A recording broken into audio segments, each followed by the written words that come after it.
विदुर जी ने इस अवसर का उपयोग किया कृष्ण के बारे में सुनने के लिए। हर परिस्थिति का उपयोग हमें कृष्ण के बारे में सुनने के लिए करना चाहिए। तो चाहे जीवन में संकट आए, चाहे जीवन में हर्ष हो, हर परिस्थिति को कृष्ण से जोड़कर जीना चाहिए। कोई भी परिस्थिति कृष्ण भावनामृत के लिए प्रतीक्षा नहीं कर सकती। प्रभुपाद जी जब अभय बाबू के रूप में 1921 में भक्ति सिद्धांत सरस्वती महाराज से कलकत्ता में उल्टा डंगा रोड पे मिले पहली बार, जहां भक्ति सरस्वती महाराज आए थे और उनके मित्र उनको खींच कर ले गए थे, तो प्रभुपाद ने कहा कि आप कहते हैं कि कृष्ण भावनामृत का प्रचार प्रसार होना चाहिए, लेकिन अभी तो हमारा देश गुलाम है और एक गुलाम देश में हम अपने सिद्धांतों को कैसे सही रूप से प्रस्तुत कर पाएंगे।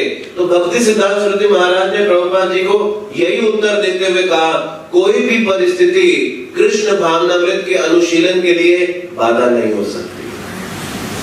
हमारी आजादी, हमारी गुलामी, हमारे शरीर की रूपरेखा, हमारा जेंडर, हमारी शारीरिक परिस्थिति, हमारी आयु, कोई भी परिस्थिति, हमारी आर्थिक स्थिति, हमारी सामाजिक स्थिति, हमारी मानसिक स्थिति, कोई भी परिस्थिति कृष्ण भावनामृत के पालन के लिए बाधा नहीं है। सिर्फ कोई अगर रोक रहा है इस कृष्ण भावनामृत का पालन करने में हमें, तो हम स्वयं है, कोई और बाहर से नहीं है। और जब तक हम खुद नहीं चाहेंगे, कोई इसे फोर्स नहीं कर सकता आपके ऊपर, कोई धकेल नहीं सकता इसको आपके ऊपर, क्योंकि जीव के पास ये स्वतंत्रता है। भगवान ने जीव को फ्री विल दी है, उनको स्वीकार करने की या उनको अस्वीकार करने की।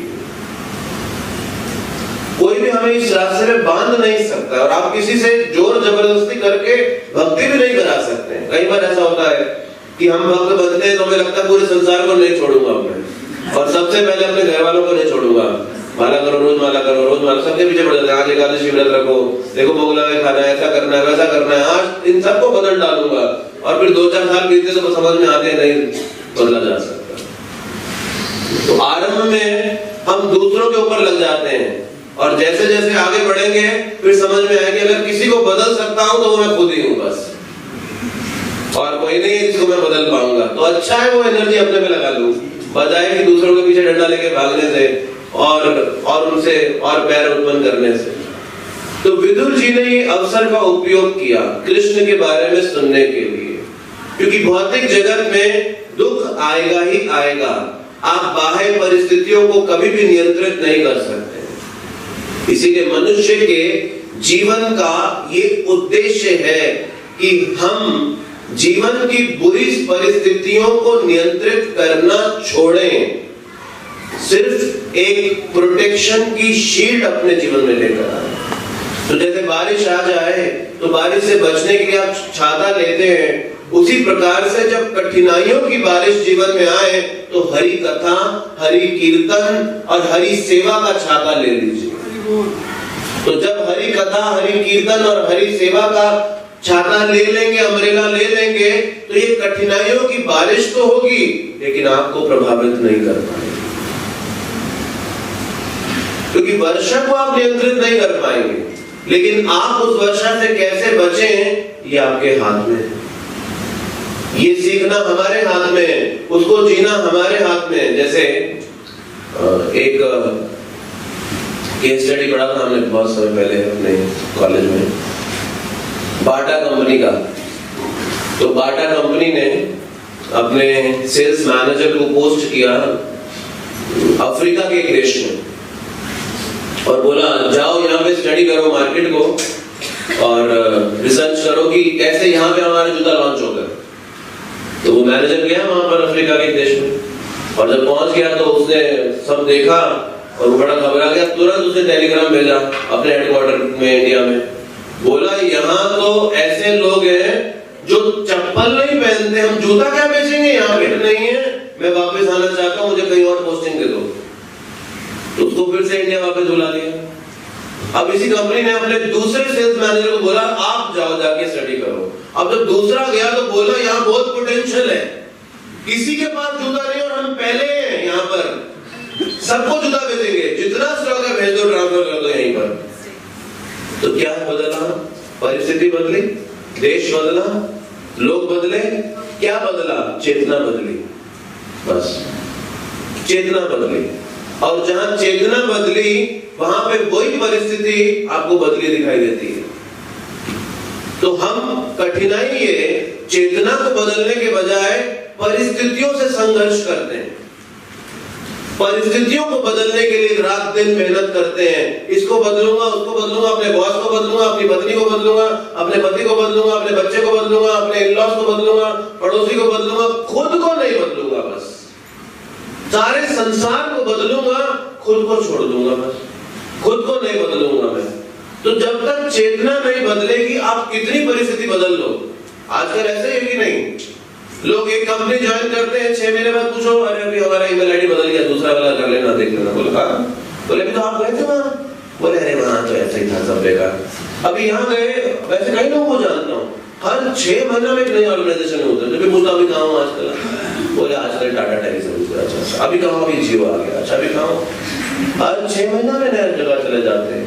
क्यों? क्योंकि आप चेतना को नहीं बदलना चाहते और आप हमेशा लोगों को देखते हैं कमी, इन लोगों में कमी, परिस्थिति में कमी, इसमें कमी, उसमें कमी, ऐसा कमी, वैसा कमी, बस यही दिखाई देता है। और जीवन भर ये परफेक्शन, इस इम्परफेक्शन के संसार में आपको नहीं मिलने वाली। ये संसार इम्परफेक्शन, कलेर दोष निधि राजन, भरा है दोषों से। यहाँ परफेक्शन किसी में दिखाई नहीं देगी। इसीलिए कीर्तनादेव कृष्णस्य, कि जब हम उन भगवान के नामों का आश्रय लेते हैं, हरे कृष्णा हरे कृष्णा कृष्णा कृष्णा हरे हरे हरे राम हरे राम राम राम हरे हरे। कीर्तनाद एव कृष्णस्य मुक्त संग परम व्रजे। यही एकमात्र सोलेस है, यही एकमात्र ऐसा मार्ग जो आपको कुछ शांति दे पाएगा। अन्यथा कभी देख देख के हम हमेशा अशांति रहने जा रहे हैं, कभी संतुष्ट नहीं रहने जा रहे हैं। तो विदुर जी ने इस अपने जीवन की विकट परिस्थिति को उपयोग किया और भगवान कृष्ण के लीला स्थलियों पे गए और साथ में कृष्ण के भक्तों को मिलने गए। और जब मिलने गए तो वो मिलते हुए जाकर उद्धव जी से मिले, और उद्धव जी से जब मिले तो उद्धव जी विदुर जी को ये कहते हैं कि भगवान कृष्ण जो है वो अपनी लीलाएं समाप्त कर चुके हैं, लेकिन उन्होंने जाने से पहले मुझे उस वट वृक्ष के नीचे और मैत्रेय मुनि को संदेश दिया। उद्धव गीता के नाम से ये भागवतम में आता है। तो वो संदेश, अंतिम संदेश जाने से पहले उन्होंने मुझे और मैत्रेय मुनि को दिया, ताकि मैं ये उनका अंतिम संदेश और लोगों तक पहुंचा सकूं। तो उद्धव जी ने कहा कि उन्होंने प्रत्यक्ष कृष्ण कथा कृष्ण के मुख से खुद सुनी। तो उद्धव जी से जब ये वार्तालाप विदुर जी की आती है, तो विदुर जी मैत्रेय मुनि को, उद्धव जी को कहते हैं कि मैं भी जानना चाहता हूं कि कृष्ण का वो क्या संदेश था। तो उद्धव जी कहते हैं, साश्रद्धानस्य विवृधामाना विकृतम अन्यत्र करोति पुंसा हरे पाद अनुस्मृति निर्वत्सय संशय दुख आप्य अशुद्धते। तो कहते हैं विकृतम अन्यत्र करोति पुंसाम, ऐसा व्यक्ति सश्रद्धानस्य, जो श्रद्धा से भगवान कृष्ण की कथा सुनता है, सश्रद्धानस्य, उसके जीवन में क्या प्रभाव मिलेगा, विकृत्रम अन्यत्र, वो पूरी तरह से इस संसार से विरक्त हो जाएगा। ये विरक्ति ऐसे व्यक्ति के जीवन में स्वाभाविक आएगी जो व्यक्ति कृष्ण की कथा को नियमित रूप से पढ़े और सुने। कृष्ण की वाणी को जो पढ़े और सुने, वो इस संसार के अभाव प्रभाव किसी भी परिस्थिति से विरक्त होता जाएगा। हरेर पाद अनुस्मृति निर्वशया, और ऐसा व्यक्ति हर समय हरेर पाद अनुस्मृति, हरि के चरणों का स्मरण कर पाएगा। तो देखिए, प्रहलाद महाराज जी ने भी 7वें स्कंद में नवदा भक्ति की विधि में यही चर्चा करते हुए कहा, श्रवणम करेंगे तो भगवान का कीर्तनम कर पाएंगे, और कीर्तनम होगा तो स्मरणम होगा। तो हम भगवान का स्मरण क्यों नहीं कर पाते? इस संसार का ही स्मरण क्यों चलता है? क्योंकि श्रवण इस संसार का करते हैं और गुणगान भी इस संसार का करते हैं। तो जब श्रवण और कीर्तन इस संसार के विषयों का है, तो स्मरण भगवान का कैसे आएगा? तो भगवान का स्मरण लाने के लिए श्रवण और कीर्तन भी भगवान से संबंधित होना चाहिए। और जितनी मात्रा में भगवान से संबंधित श्रवण कीर्तन होगा, उतनी मात्रा में भगवान हरेर पाद अनुस्मृति, उस हरि के चरणों की स्मृति हमारे मन में बनी रहेगी। आज वो स्मृति कुछ क्षण के लिए आती है और फिर धूमिल हो जाती है। हम संघर्षशील हैं उस स्मृति को मेंटेन करने के लिए, बनाने के लिए। यहाँ तक कि हरि के बारे में सुनते वक्त, हरि का नाम लेते वक्त भी वो स्मृति हमें नहीं आती है, क्योंकि ये स्पष्ट रूप से दिखाई देता है कि हमने उस हरि का सफिशिएंट ज्ञान अपने जीवन के अंदर स्वीकार नहीं किया है। तो इसीलिए भर भर के उस हरि के बारे में जानना चाहिए, उसका गुणगान करना चाहिए, तब उस हरि का स्मरण हम अपने जीवन के अंदर स्वाभाविक कर पाएंगे। और जो व्यक्ति उस हरेर पाद अनुस्मृति को कर पाएगा, उसे क्या परिणाम मिलेगा? तो उद्धव जी कह रहे हैं, समशता दुख आपान्यम अशुद्धते, ऐसे व्यक्ति के समशता समूल विनाश हो जाएंगे। क्या? दुख, उसके सारे कष्ट का समूल विनाश हो जाएगा। तो इसका मतलब हमारे दुखों का कारण है हरि का स्मरण ना कर पाना। और जो व्यक्ति हरि का स्मरण कर पाए, उसके जीवन में फिर दुख किस बात से रह जा सकता है? तो हम अपने प्रॉब्लम्स का सॉल्यूशन जो ढूंढ रहे हैं, वो इस मटेरियल वर्ल्ड का सॉल्यूशन ढूंढ रहे हैं। तो मटेरियल प्रॉब्लम्स का जब आप मटेरियल सॉल्यूशन ढूंढेंगे, तो एक नई प्रॉब्लम अपने जीवन के अंदर आमंत्रित कर कर लेकर आएंगे। तो इसीलिए कोई भी प्रॉब्लम इस संसार में, उसका हल मटेरियल नहीं, वो हरेर पाद अनुस्मृति ही है। और ये प्रशिक्षण हर जीव को इस संसार में दिया जाना चाहिए, कैसे हरेर पाद अनुस्मृति वो कर सके। हम दुनिया भर की विद्या अर्जित करते हैं, दुनिया भर की शिक्षा प्राप्त करते हैं, लेकिन हरेर पाद अनुस्मृति का प्रशिक्षण अपने जीवन में पाना चूक जाते हैं, उसी को इंपॉर्टेंस नहीं दे पा रहे होते हैं।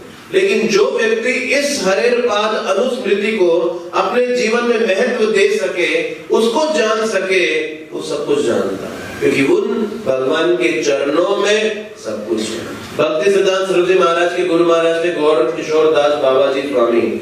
अब वो गौर किशोर दास बाबा जी महाराज अनपढ़ थे, उनको अपना साइन भी नहीं करना आता था। और भक्ति सिद्धांत सरस्वती महाराज एक स्कॉलर थे, एक बहुत बड़े विद्वान थे। 21 साल की आयु में वो कोलकाता यूनिवर्सिटी के अंदर प्रोफेसर थे और बहुत सारे शास्त्रों को लिखा और बहुत सारे ग्रंथों की रचना की। अब जब और वो इस प्रकार से इंग्लिश बोलते थे और लिखते थे कि लोगों को उनकी वोकैबुलरी नहीं समझ में आती थी, कहां से शब्द निकाल के लाते थे। आप अगर आप एक किताब उनका लेकर बैठे हैं, तो एक सेंटेंस समझने के लिए आपको बार-बार डिक्शनरी को खोलना होगा, फिर भी समझ नहीं आएगी। वो ऐसे वर्ड दिखाई तक नहीं देते कहीं देखने को। तो भक्त सिद्धांत महाराज से पूछते थे कि आप कहां से निकाल के लाते हो ऐसे शब्द? वो बोलते थे, मेरी डिक्शनरी मेरे गुरु के चरणों में। तो जिसने उस हरे पाद अनुस्मृति को अपने जीवन में स्वीकार किया है, उसके पास सब कुछ है उसके जीवन में। तो इसलिए हमारी कठिनाइयों का समाधान ये भागवतम जड़ से प्रदान कर रही है। तो जितना हम कृष्ण की चर्चा करेंगे, जितना हम कृष्ण का गुणगान करेंगे, उतना अपनी समस्याओं से दूर रह पाएंगे। और जितना हम कृष्ण का गुणगान कम करके समस्याओं का गुणगान करेंगे, ये समाधान नहीं है। अधिकतर लोग कृष्ण का गुणगान करने की बजाय समस्याओं का गुणगान करते हैं। मेरे साथ ये प्रॉब्लम चल रही है, दूसरा कहता है मेरे साथ ये प्रॉब्लम चल रही है, उसने मेरे साथ ऐसा किया, इसने मेरे साथ ऐसा किया। तो समस्याओं का गुणगान करते हैं, लेकिन जो सॉल्यूशन है कृष्ण का गुणगान वो हम नहीं कर पाते। तो जितना हम कृष्ण की चर्चा करेंगे, उतना हमारे जीवन की समस्याएं अपने आप समाधान होती जाती हैं। विदुर जी का अधिकार था उस राजगद्दी के ऊपर, और वो ये चैलेंज कर सकते थे कि मैं खुद भी अधिकारी हूं इस राजगद्दी का, आप मुझे कैसे निकाल सकते हैं यहां से। आज के संसार में अगर किसी का कहीं अधिकार है और आप उसको बाहर निकालने की कोशिश करो, वो क्या करेगा? सीधा केस करता है जाके कि ये मेरा राइट छीन रहे हैं, मेरा अधिकार छीन रहे हैं। विदुर जी ने अपने अधिकार के लिए भी संघर्ष नहीं किया, और उन्होंने देखा कि ये परिस्थिति भी कृष्ण ने भेजी है। अगर कृष्ण चाहते हैं मुझे इस राजगद्दी से बाहर निकालना, तो मैं उसके लिए संघर्ष क्यों करूं? और अगर कृष्ण मुझे यहाँ बनाना चाहते होंगे तो बनाएंगे, नहीं चाहते होंगे तो नहीं चाहेंगे। मैं अपने आप उसके लिए क्यों संघर्षशील हूं? तो मेरा कार्य है कृष्ण का स्मरण करना, और कृष्ण अगर मुझे कुछ असुविधा देना चाहते हैं तो मैं उसे भी स्वीकार करने के लिए तैयार हूं, और अगर वो मुझे कुछ सुविधा देना चाहते हैं तो मैं उसे भी स्वीकार करने के लिए तैयार हूं, लेकिन दोनों कृष्ण की सेवा में।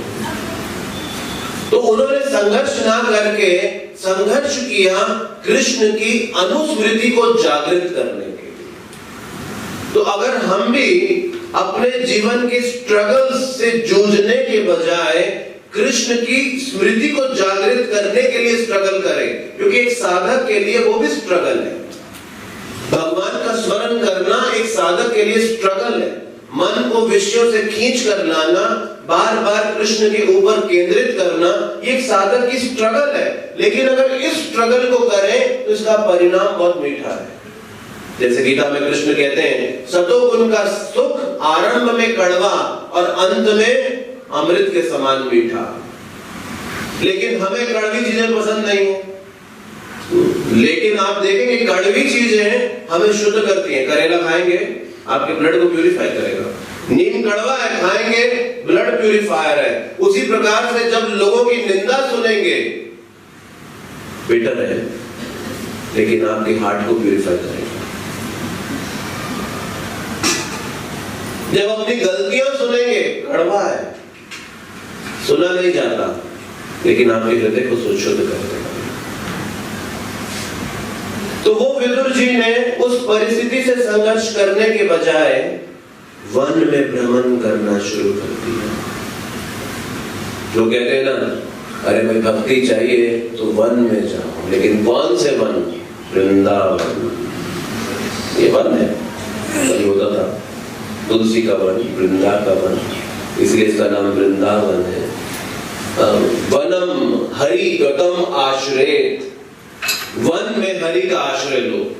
अभी तो बन रहे हैं, अभी तो कंक्रीट के वन बन गए जगह जगह, स्काईस्क्रेपर बिल्डिंग्स, तो कंक्रीट के वन है।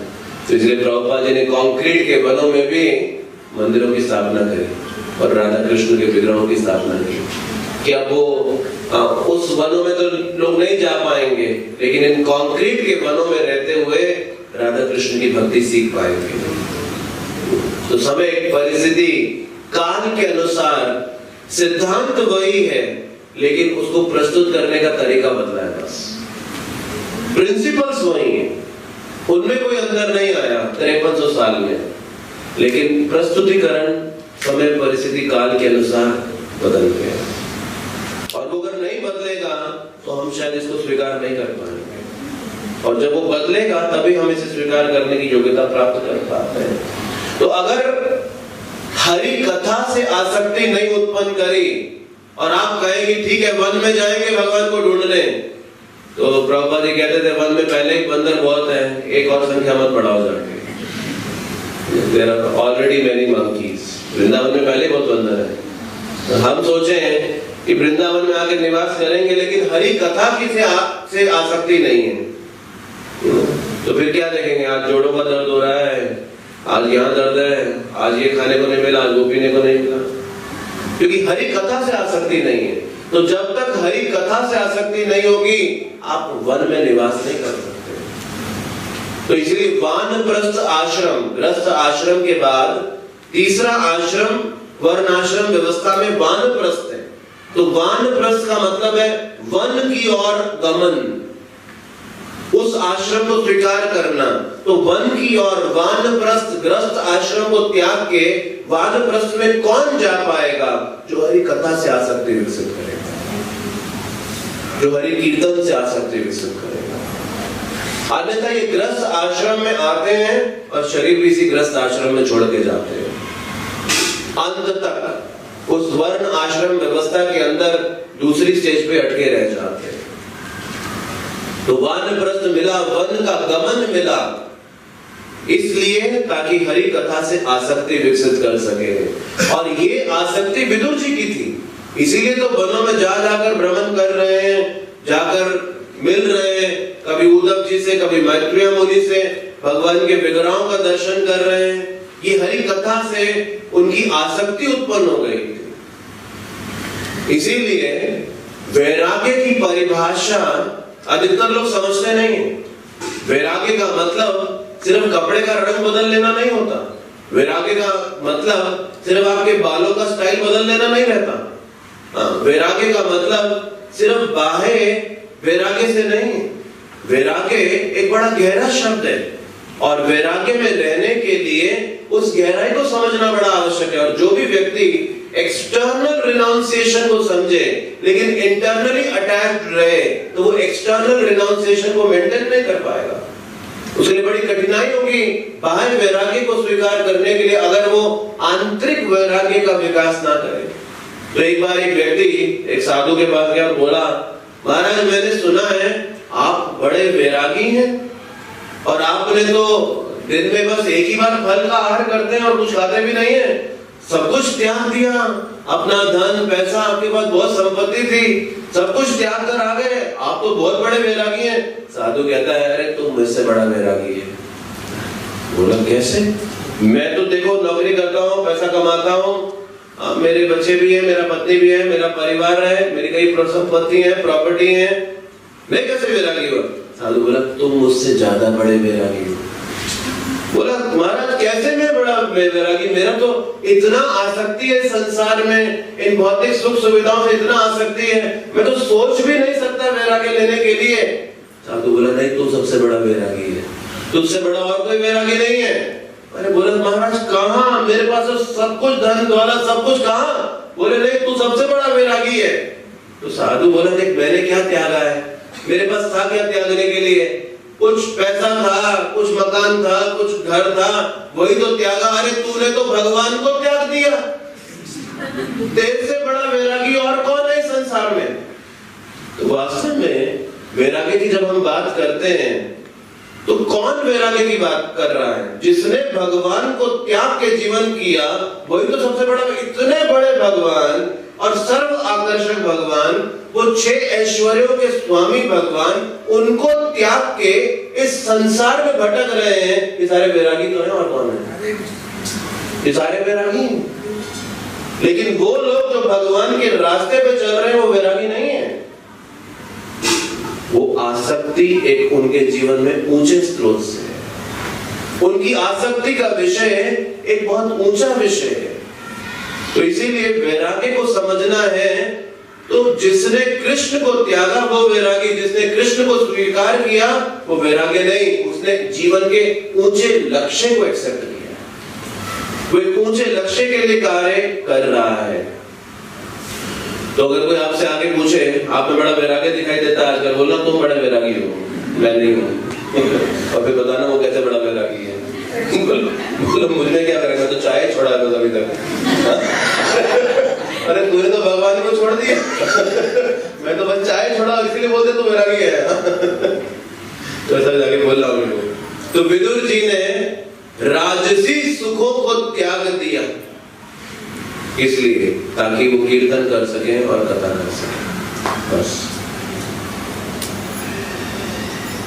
विचार करके देखिए, कोई व्यक्ति राजसी सुखों को त्याग रहा है कथा और कीर्तन के लिए, कैसी आसक्ति है उसकी, कैसी आसक्ति है।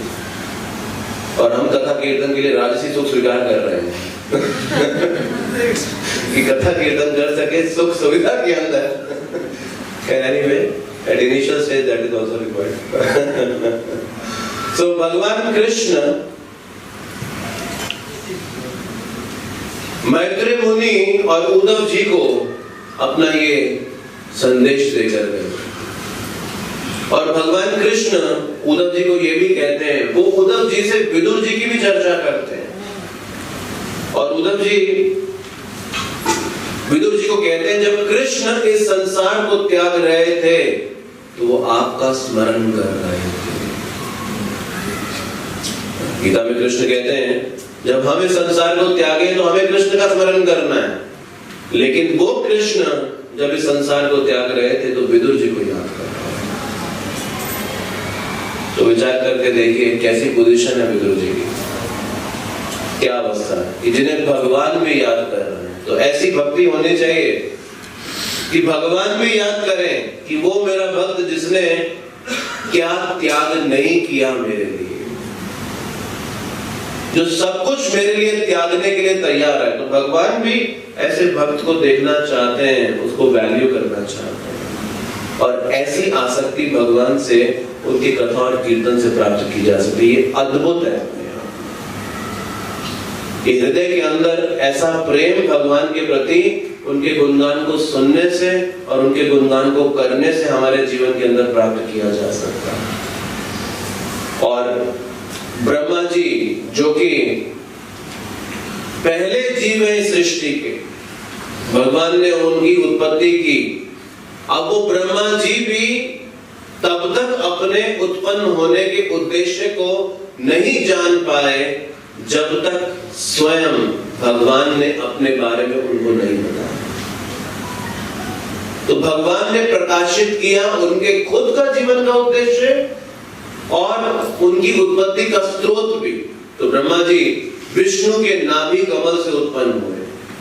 अब जब ब्रह्मा जी का जन्म हुआ तो उनका कोई बर्थडे सेलिब्रेट करने वाला भी नहीं था, क्योंकि पहले जीव थे, अकेले थे, कोई भी नहीं था जो उनको आगे गिफ्ट दे और उनको बर्थडे विश करे आगे कि ब्रह्मा जी आपका जन्म हुआ है, हैप्पी बर्थडे।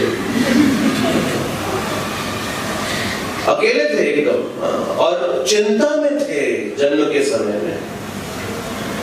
अब देखो हमारे पास एक साल इतनी चिंता है, उनके पास 4 है, कितनी चिंता होगी विचार करके देखो। इतनी चिंता में थे ब्रह्मा जी, कह रहे मैं आया कैसे, किस पर्पस के लिए आया, मुझको उत्पन्न क्यों किया गया। और ब्रह्मा जी ने 2 शब्द सुने, तब बस 2 शब्द सुने बस तब।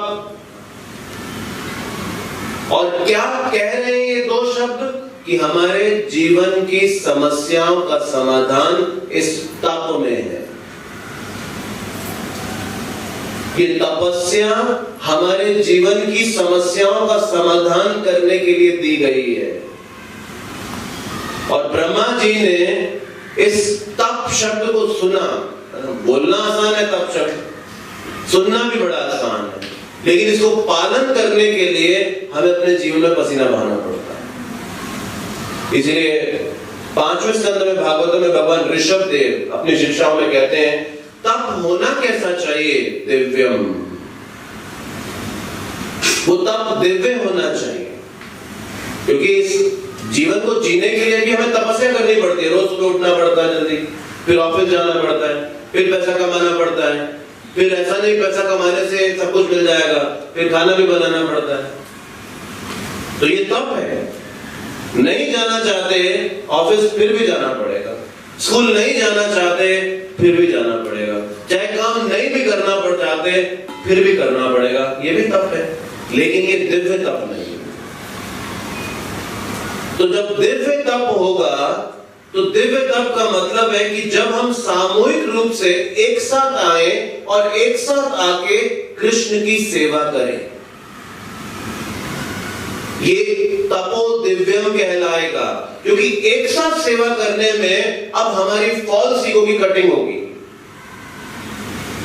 कोई हमारी गलती बताएगा, कोई हमको कुछ बोलेगा, हमको हमारी ऑपोजिट नेचर के साथ एडजस्ट करना पड़ेगा, टॉलरेट करना पड़ेगा उन लोगों को जिनको हम नहीं टॉलरेट करना चाहते। तो अब ये हमारा फॉल्स ईगो काटेगा।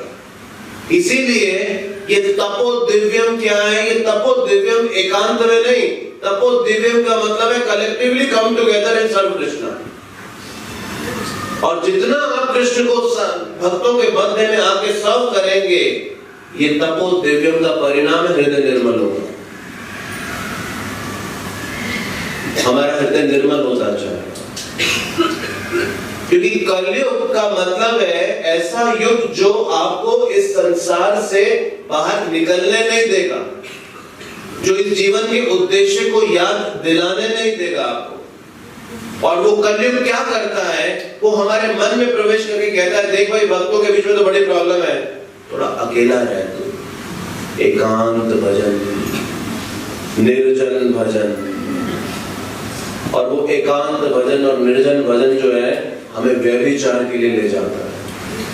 जैसे बहुत से लोग इस ब्रज मंडल में रहते हैं जो एकांत भजन के नाम पे अपनी इलिसिट एक्टिविटीज रन करते हैं, अवैध कार्यों के अंदर सम्मिलित हैं। रिसेंटली सुना था, एक बाबा जी थे, बाबा जी वेश संन्यास से हायर माना जाता है। वो बाबा जी ने अपनी डिसाइपल से शादी करी थी। रिसेंटली सुना था तो निर्जन भजन के नाम पे बहुत सारे अवैध कार्य किए जाते हैं, क्योंकि वो मन को फ्रीडम देता है, आप कुछ भी कर सकते हो। आप देखेंगे आप अकेले जप करते हैं और भक्तों के बीच में बैठ के जप करते हैं, बड़ा अंतर है। आप भक्तों के बीच में बैठ के कॉशन करते हैं, लोग मुझको देख रहे हैं, मोबाइल नहीं हाथ लगाना, अभी लोग देख रहे हैं, अभी बस जप करना है। अकेले में तो हाथ में व्हाट्सएप, एक हाथ में दूसरे हाथ में जप, साथ में आंसर भी कर रहे हैं और साथ में जप भी कर रहे हैं, दोनों चीजें है ना। हम सब मल्टीटास्कर्स हैं, दोनों काम एक साथ चल रहे होते हैं। फेसबुक भी देख रहे होंगे और साथ में जब न्यूज भी पढ़ेंगे और साथ में जब। तो इसलिए एकांत भजन की कठिनाई है। मन जो है ये हाइपोक्रेट है बड़ा, ये मन बड़ा कपटी है, ये पोज करता है लोगों के सामने जो हम है नहीं, जो हमारी रियलिटी नहीं। तो इस मन का कपट बाहर निकल कर आता है जब हम एकांत में जाते हैं और वो हमको प्रभावित कर देता है। इसीलिए तपो दिव्यम, भक्तों के संग में जब आप सेवा करेंगे, ये है दिव्य तपस्या। क्योंकि डिवोटीज को टॉलरेट करना पड़ेगा, सब प्राकृत अवस्था में, कनिष्ठ अवस्था में उनकी आदतें हैं जो भी बदली नहीं है। प्रयास कर रहे हैं भक्ति के रास्ते पे चलने के लिए, लड़खड़ाते, गिरते, पड़ते, कैसे भी। ये अच्छी बात है, ये अप्रिशिएबल है। लेकिन जब आप उन्हें टॉलरेट करते हुए भक्तों के मध्य में सेवा करते हैं, तो ये दिव्य तपस्या हमको शुद्ध करती है।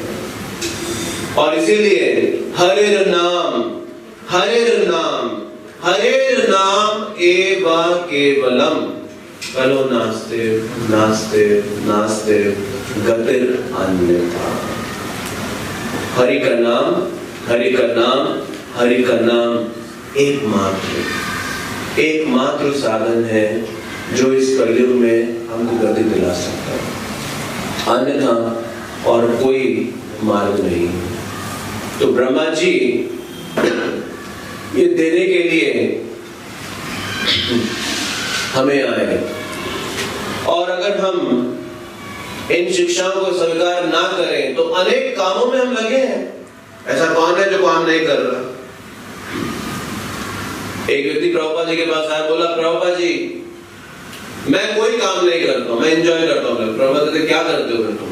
बोला सारा दिन गोल्फ कोर्स में जाता हूँ और गोल्फ खेलता हूँ, बस मैं रिटायर्ड हूँ। तो प्रभुपाद ने कहा, अरे भाई सारा दिन एक डंडा पकड़ते हो और एक गेंद पकड़ते हो और एक छेद में डालने की कोशिश करते हो, सुबह से शाम उस गेंद को लेके छेद में डालने की कोशिश करते हो, ये काम नहीं है। हम काम से कभी भी मुक्त नहीं हो पाएंगे। चाहे आप कहें कि मैं गोल्फ कोर्स में रिटायर्ड हो गया, सिर्फ गोल्फ खेल रहा हूं, आप वो भी तो काम कर रहे हो। तो इस संसार में काम से कभी मुक्ति नहीं मिलने वाली। आप कहें मैं बहुत बिजी हूं, मेरे पास टाइम नहीं है, अभी मुझे ये करना है, अभी मुझे वो करना है, तो आप हर समय कुछ ना कुछ करेंगे ही। लेकिन इस सब को करते वक्त साथ में माम अनुस्मरा युद्धश्च, भगवान का स्मरण और अपने कर्तव्य अगर दोनों निभाते जाएं तो इस भागवतम को हम अपने जीवन में आत्मसात कर पाएंगे। और ये मार्ग हमको सुखदेव गोस्वामी जी परीक्षित महाराज के माध्यम से दे रहे हैं। और ये इस जीवन की सफलता है, अगर हम इसका कुछ अंश भी अपने जीवन में अपनाने में कामयाब अगर हो जाएं, तो इसका अंश भी अगर हमारे जीवन में आ जाए तो ये लाइफ सक्सेसफुल ग्लोरियस हो जाएगी। हरे कृष्णा।